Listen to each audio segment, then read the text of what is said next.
శ్రీకాకుళం జిల్లా పరిషత్ కార్యాలయంలో నిర్వహించిన సర్వసభ్య సమావేశం గందరగోళంగా మారింది.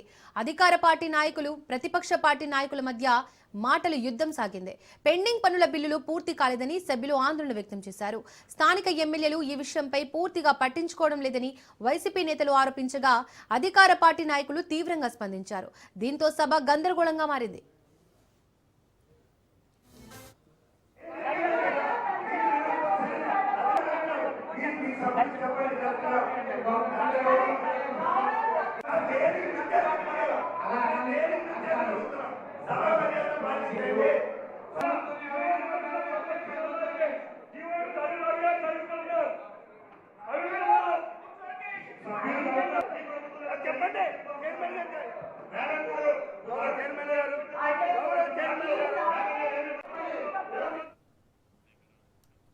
శ్రీకాకుళం జిల్లా పరిషత్ కార్యాలయంలో నిర్వహించిన సర్వసభ్య సమావేశం గందరగోళంగా మారింది.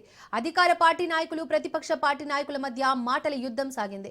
పెండింగ్ పనుల బిల్లులు పూర్తి కాలేదని సభ్యులు ఆందోళన వ్యక్తం చేశారు. స్థానిక ఎమ్మెల్యేలు ఈ విషయంపై పూర్తిగా పట్టించుకోవడం లేదని వైసీపీ నేతలు ఆరోపించగా అధికార పార్టీ నాయకులు తీవ్రంగా స్పందించారు. దీంతో సభ గందరగోళంగా మారింది.